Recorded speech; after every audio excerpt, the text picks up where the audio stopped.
Dans l'actualité, ce 4 juillet 2022, le monde entier célèbre la journée internationale des enfants innocents victimes d'agressions.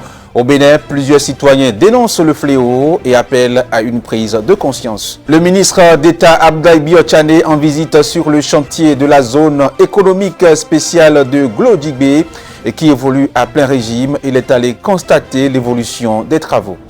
Et puis en interactualité, le Mali va pouvoir souffler. Les dirigeants ouest-africains ont levé dimanche à Accra les sanctions commerciales et financières qui étouffaient depuis janvier ce pays plongé dans une grave crise politique et sécuritaire.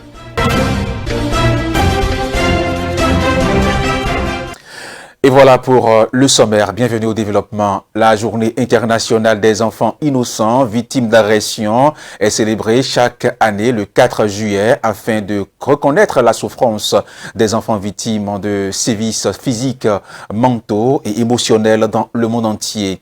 Il est triste de constater que dans certaines situations, les enfants sont affectés et que des violations qui en résultent peuvent être l'utilisation d'enfants en temps de guerre, de tueries, de maltraitance, de violences sexuelles, d'enlèvement, d'attaques contre les écoles. Plusieurs Béninois dénoncent la pratique et appellent à une prise de conscience. Ils sont au micro de Olive Biaou et Pierre Akapo.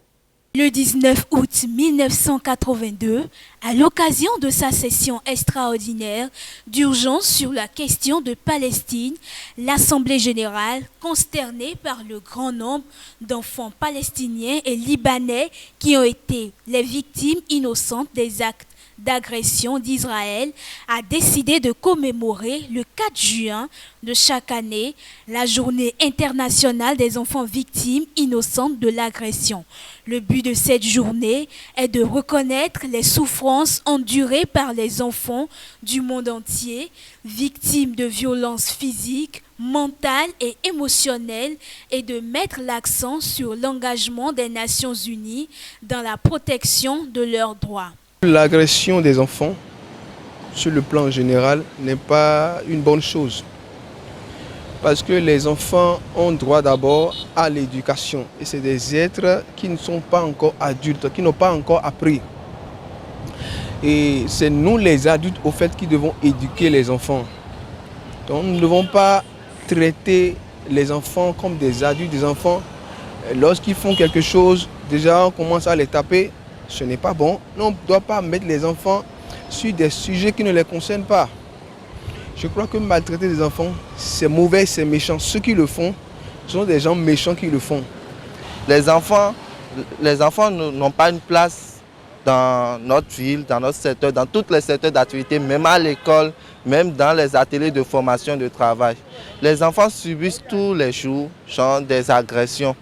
Et ces agressions vont jusqu'à avoir des conséquences psychologiques sur les enfants. Il y a des enfants qui sont maltraités partout dans le Bénin, même dans leur propre maison, même dans leur maison parentale, ils sont maltraités. Les enfants, c'est notre trésor. Vous voyez, on doit bien prendre soin d'eux. C'est pas bien, on va maltraiter les enfants. L'agression sur les enfants, ça joue d'abord sur la mentale des enfants, sur la vie des enfants. Adopté en 2015, le Programme des Nations Unies pour le développement durable à l'horizon a mis l'accent de manière explicite sur l'élimination de la maltraitance, de l'exploitation et de la traite des enfants, ainsi que de toutes les formes de violence et de torture dont ils sont victimes. Une mesure que partagent également des citoyens béninois. L'enfant qui est avec toi et que tu maltraites, même si l'enfant n'a pas l'intention de te faire du mal, les gens qui sont à côté vont l'apprendre à te faire quelque chose, à t'ennuyer d'une manière à une autre, pour que elle se soulage un peu de ce que, bon. Et encore, ça donne que si c'est une fille, par exemple, s'il y a des petits garçons dans les coins, on peut commencer par leur donner un peu de sous pour pouvoir les détruire leur vie, à cause de ce que toi tu fais dans la maison. Vous voyez un peu. Donc il n'est pas bien de maltraiter des petits enfants. Je prie vraiment que Dieu donne le cœur à nous les hommes. C'est une grâce d'être père et c'est une grâce d'être mère. Ce n'est pas seulement celle qui est à l'hôpital, qui est passif, est vous, qui a accouché, qui est mère. Mais nous tous, en tant que personnes âgées, nous sommes papa, nous sommes maman. Les enfants qui sont autour de nous, nous devons les éduquer comme cela se doit. Nous ne devons pas les éduquer avec la violence, non. Mais nous devons être pères. Et il va falloir que l'État des pays, de tous les pays ou de chaque pays, mette en place genre, des mesures. Ils peuvent genre, déposer des articles concernant l'esclavage des mineurs pour la guerre. Avec ça là, il faut beaucoup de surveillance. Il nous faut beaucoup de surveillance à nous les grands qui ont de cœur, aux grands qui ont de cœur, d'amour, pour pouvoir avoir un peu de cas, de surveillance. Beaucoup de gens, l'État peut envoyer des gens, commencer par se promener de maison en maison pour vérifier un peu ce qui se passe dans les maisons, de maison en maison. Ces dernières années, le nombre de violations perpétrées contre des enfants a augmenté dans de nombreuses zones de conflit. D'où l'importance d'une grande mobilisation pour protéger les 250 millions d'enfants vivant dans des pays ou des zones touchées par les conflits, les empêcher d'être la cible d'extrémistes violents et de maltraitance. Depuis plusieurs jours, des fidèles musulmans sont en pèlerinage en Arabie Saoudite pour prier afin de mieux préparer la fête de la Tabaski. Malgré ce voyage au sein de la communauté, les mosquées continuent de s'animer. Quelles sont alors les conduites à tenir pour le reste des fidèles qui n'ont pas eu la chance d'être actuellement hors de nos frontières? La réponse à cette interrogation avec El Hadj Aziz Gambo, islamologue et imam chargé des prières quotidiennes à la mosquée centrale de l'Habitat à Cotonou. Il est au micro de Romaric Dossa et Pierre Akako. D'abord, je tiens à vous dire que nous sommes au 12e mois de l'année lunaire. Et dans les 12 mois, nous avons 4 mois sacrés. Un des mois sacrés, c'est dans le mois là que nous y sommes actuellement, que nous appelons Zulhijjah. Zulhijjah, en question, c'est le mois dans lequel les gens accomplissent le 5e pilier de l'islam que nous appelons le Hajj. C'est pour cela que vous avez vu parmi nos citoyens qui sont partis à la Mecque pour l'accomplissement de ce pilier-là. Ceux qui ne sont pas partis à la Mecque, qui sont au pays. Vous voyez, le mois Zulhijjah dont nous sommes en train de parler, c'est un mois sacré. Le mois dans lequel le serviteur d'Allah doit consacrer pour l'adoration d'Allah. Si je parle d'adoration d'Allah, il y a des multitudes d'adorations que l'on peut faire pour avoir les mêmes récompenses que ceux qui sont à la Mecque. Parmi ces œuvres-là, la personne doit faire ses prières quotidiennement régulières, comme cela a été prescrit par Allah. Non seulement ça, la personne doit lire beaucoup le Coran, doit faire beaucoup de lectures du Coran en un mot. Il doit faire des actes charitables, l'aumône, et faire du bien entre les parents, rendre visite aux parents, essayer de bien souder le lien entre ses parents et lui. Et non seulement ça aussi, il doit aussi jeûner pendant les 9 premiers jours de ce mois-là. Bon, les 9 premiers jours de ce mois sont facultatifs, hein, mais ce qui est plus important, c'est le 9e jour, le 9e jour du mois, le jour qu'on appelait Arafat. Ce 9e jour du mois Zulhijjah en question, ça tombe sur la date, si j'ai bonne mémoire, ça tombe sur la date 10 de ce mois de juillet-là. Donc, ceux qui sont hors de la Mecque, non seulement qu'ils vont jeûner, il y a une invocation qui est conseillée par le prophète Mohammed sallallahu alayhi wa sallam, qui il nous a conseillé de dire. L'invocation en question, c'est La ilaha illallah, wahdahu la sharika lah, lahul mulk, wallahu alhamdu, wa huwa ala kulli shay'in qadir. Qui signifie qu'il n'y a point de divinité en dehors d'Allah, l'unique sans associé. C'est à lui le louange. et à lui la royauté, et il est plus fort sur toutes choses. Donc, voilà l'invocation que les prophètes qui ont précédé le prophète Mohammed sallallahu alayhi wa sallam disaient en ce jour-là. Et c'est ça même que ceux qui sont à la Mecque aussi disent. Donc c'est pour cela qu'il nous a conseillé aussi de dire cela pour pouvoir partager les mêmes récompenses que ceux-là avant le coucher du soleil. Donc si vous commencez le matin, vous allez continuer par le dire jusqu'au coucher du soleil. Est-ce que vous voyez? Donc voilà. Et aussi, il faut aussi faire des actes charitables, comme je l'avais dit, le jour là, le 9e jour, c'est le jour où ceux qui sont partis à la Mecque, Allah valide leur pèlerinage où ils deviennent El-Hajj ou El-Hajja. Une délégation de l'Union africaine au Bénin, une mission qui intervient en prélude à la 11e session de dialogue de haut niveau sur la démocratie, la gouvernance, les droits de l'homme et les élections. Les précurseurs de l'Union africaine viennent donc pour peaufiner les préparatifs au Bénin après leur entretien avec le ministre des Affaires étrangères. En voici les échos. Nous sommes venus rencontrer le ministre pour échanger avec lui, offrir à ce que le Bénin puisse abriter la 11e session du dialogue de haut niveau que nous organisons chaque année au niveau de l'Union africaine sur la démocratie, la gouvernance, les droits de l'homme, les élections. Cette session est toute particulière en ce que nous reprenons avec les réunions physiques. Nous étions obligés de tenir des sessions virtuelles à cause de la Covid-19. Donc maintenant, nous reprenons avec les réunions physiques et nous avions estimé que le Bénin était donc le pays idéal pour abriter cette session, vu la thématique de cette session 2022 qui est consacrée au changement anticonstitutionnel au gouvernement. Il était donc nécessaire que nous puissions rencontrer les autorités, que nous puissions échanger avec les autorités. Et nous sommes très très satisfaits de ce que les autorités béninoises ont exprimé toute la disponibilité, la volonté de pouvoir abriter cette réunion et de créer les conditions de sa parfaite réussite. Et donc pour nous, c'est une opportunité que je voudrais saisir ici pour remercier les hautes autorités béninoises pour cette marque de disponibilité. Et nous allons donc travailler ensemble à la réalisation de ce qui devient aujourd'hui un projet commun.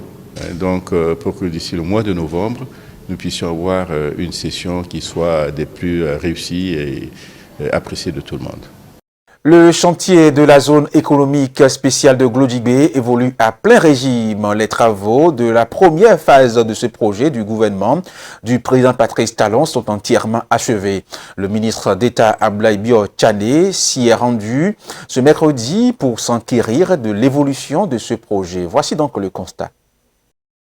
Fidèle à un engagement qu'il a pris de suivre avec la direction générale de la CIPI Bénin et le directeur général de l'APS, l'évolution des travaux de la zone économique spéciale de Glodjibé, le ministre d'État en charge du développement était une fois encore sur le chantier.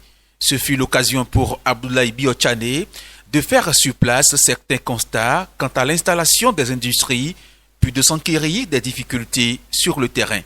Ici, vous le constatez avec moi, nous avons déjà une entreprise textile qui est en opération. Nous avons visité tout à l'heure les entreprises, les entrepôts de l'entreprise de noix de cajou. Là aussi, ça avance doucement. Et d'ici le mois d'août, les premières opérations effectives vont s'y dérouler.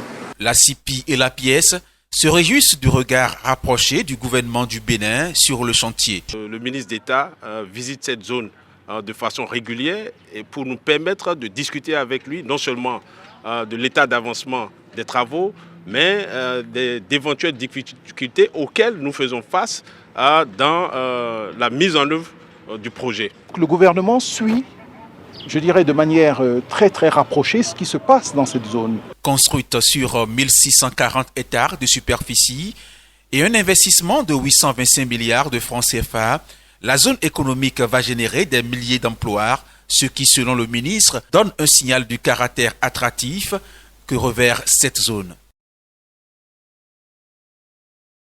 Hors des frontières béninoises à présent, les dirigeants ouest-africains ont levé dimanche les sanctions contre le régime militaire malien consentant au retour à un régime civil en mars 2024. Ils ont également accepté d'accorder 2 ans au Burkina Faso pour sa transition vers la démocratie. La CEDEAO lève les sanctions contre le Mali et accepte la transition au Burkina Faso. Ces décisions ont été prises à l'issue du sommet de la Communauté économique des États d'Afrique de l'Ouest à Accra, au Ghana. Les dirigeants du bloc ouest-africain ont donc levé dimanche les sanctions contre le régime militaire malien, consentant à un retour à un régime civil en mars 2024. La CEDEAO maintient toutefois la suspension du Mali de l'organisation pour le moment. Ils ont également décidé que les sanctions prises en termes de rappel des ambassadeurs des pays membres de la CEDEAO, cette sanction est également levée. Donc les ambassadeurs pourront rentrer à Bamako, au Mali. Le Mali a connu des coups d'État en août 2020 et en mai 2021, suivi de la Guinée en septembre 2021 et du Burkina Faso en janvier dernier. La CEDEAO avait imposé des sanctions pour empêcher une contagion dans la région. Enfin, les autorités du Burkina Faso ont fait une nouvelle proposition qui est maintenant de faire durer la transition au Burkina pendant 24 mois à partir du 1er juillet. Voilà donc les progrès qui ont été réalisés. Et comme je l'ai dit, avec la liberté du président Kaboré, les chefs d'État ont pris la décision suivante. La première, c'est de lever les sanctions économiques et financières qui étaient imposées. L'objectif de ce sommet de la CEDEAO était d'évaluer les efforts déployés pour obtenir des garanties en vue du rétablissement d'un régime civil au Mali, en Guinée et au Burkina Faso. L'organisation ouest-africaine continuera à surveiller la situation. Les manifestants pro-démocratie face à la police. Nous sommes au Soudan. Des milliers de manifestants sont descendus dans les rues de Khartoum ce samedi après qu'au moins 9 personnes ont été tuées jeudi lors des manifestations contre les généraux au pouvoir dans le pays. Reportage. Les manifestations se sont poursuivies samedi au Soudan pour le 3e jour consécutif. Des milliers de civils sont descendus dans les rues de Khartoum après qu'au moins 9 personnes ont été tuées jeudi lors de protestations contre le pouvoir militaire. Je suis ici pour rétablir la transition vers un régime civil et mettre fin au coup d'État militaire. Je suis ici pour dire que nous insistons sur notre position. Pas de partage de pouvoir, pas de négociation, pas de compromis. Les militaires doivent retourner dans leurs casernes et rétablir le gouvernement civil. Jeudi, au moins 9 personnes ont été tuées et des dizaines d'autres blessées lors des plus grandes manifestations antimilitaires organisées depuis des mois au Soudan. Selon des médecins ralliés aux manifestants, les décès ont été causés par des tirs des forces de sécurité à Khartoum et dans les villes d'Omdurman et de Bari. La police a annoncé l'ouverture d'une enquête. Et puis les dirigeants rivaux en Libye se trouvent sous une pression croissante de la rue avec des manifestations à travers le pays provoquées par des coupures d'électricité incessantes. L'autoproclamée armée nationale libyenne de maréchal Haftar a affirmé soutenir les revendications de citoyens vendredi 1er juillet 2022 à Tobrouk, dans l'extrême du pays. Des manifestations et des manifestants ont forcé l'entrée du Parlement à l'aide de bulldozers avant d'y mettre le feu. Images et son. En Libye, le calme semblait être revenu à Tobrouk samedi matin, après que des manifestants en colère contre le gouvernement ont pris d'assaut le siège du Parlement, saccagé ses bureaux et incendié une partie du bâtiment vendredi soir. Sur place, les habitants condamnent fermement ce qui s'est passé dans leur ville. Oui, ces manifestants sont sous le seuil de pauvreté. Ils n'ont pas d'argent, ils ne peuvent pas avoir une vie décente, pas même pour se nourrir.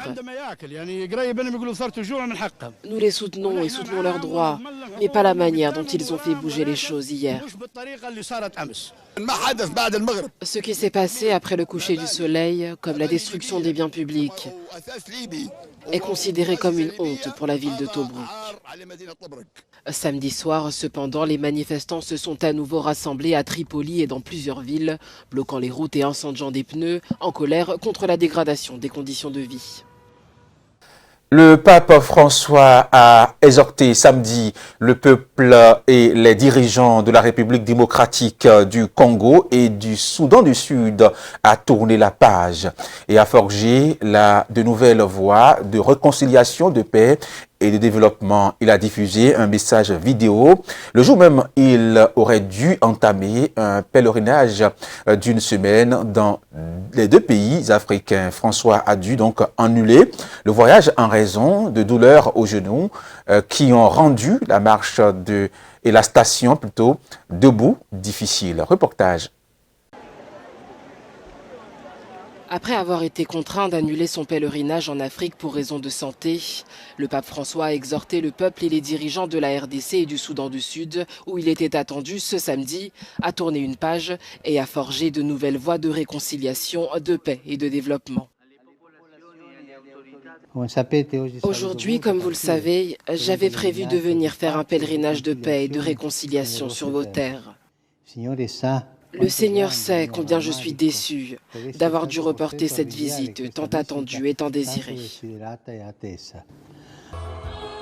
Dans son message vidéo, le souverain pontife a appelé les populations soudanaises et congolaises à ne pas perdre espoir, malgré la violence, l'instabilité politique et l'exploitation, qui selon lui, les font souffrir depuis si longtemps. Vous avez une grande mission, vous tous, à commencer par vos dirigeants politiques.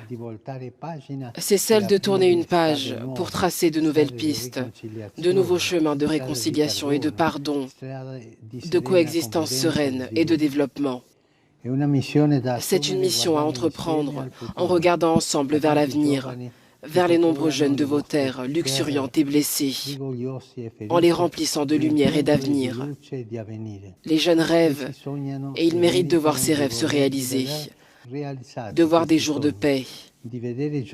Pour eux, avant tout, il faut déposer les armes, surmonter toutes les rancœurs et écrire de nouvelles pages de fraternité. Bien qu'il n'ait pas pu voyager, le pape célèbre ce dimanche une messe spéciale à Saint-Pierre pour la communauté congolaise de Rome. Son numéro 2, le cardinal Pietro Parolin, a été envoyé en RDC et au Soudan du Sud cette semaine. En Ukraine à présent, l'armée russe continuait ce lundi de pilonner l'est de l'Ukraine après sa prise de la ville stratégique de Lysychansk et du retrait également confirmé des troupes ukrainiennes. C'est une percée décisive pour les forces russes. Les combats se poursuivent alors que s'ouvre à Lugano, en Suisse, une conférence sur les restrictions et la reconstruction de l'Ukraine.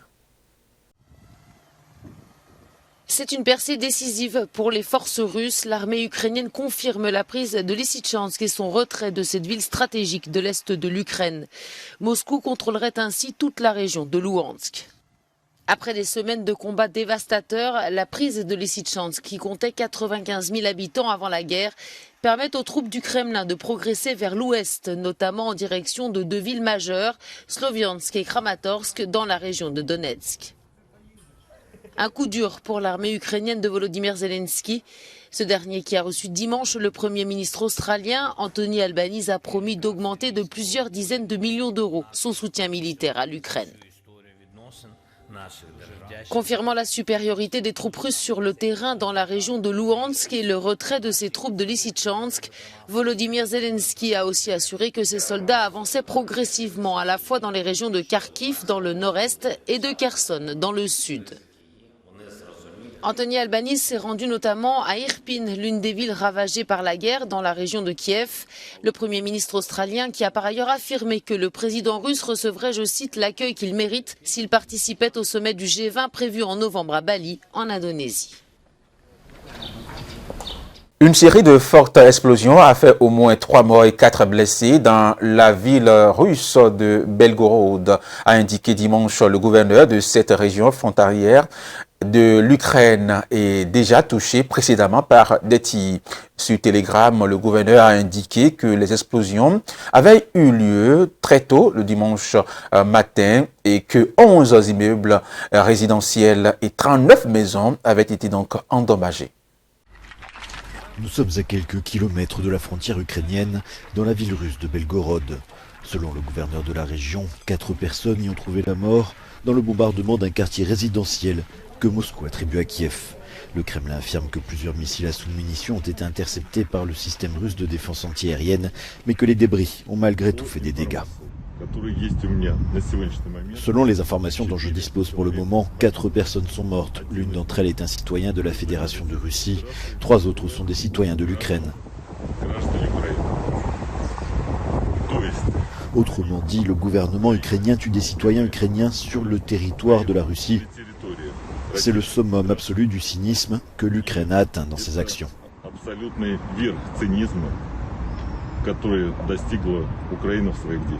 Autre accusation contre Kiev, cette fois en provenance du Bélarus. Le président Loukachenko a affirmé que des missiles tirés sur son territoire depuis l'Ukraine ont été abattus. Nous sommes provoqués. Je dois vous dire qu'il y a environ 3 jours, peut-être plus, ils ont essayé de frapper des cibles militaires au Bélarus depuis l'Ukraine. Dieu merci, nos systèmes antiaériens Pantsir ont intercepté tous les missiles tirés par les forces ukrainiennes. La semaine dernière, l'Ukraine a déclaré que des missiles tirés depuis le Bélarus avaient frappé une région frontalière. Information démentie par Minsk qui nie intervenir directement dans le conflit. Et c'est tout pour ce 13h sur Speedline Télévision. Mesdames, Messieurs, merci de l'avoir suivi. Retrouvez une nouvelle édition à 19h30 avec Olive Biaou. Portez-vous bien.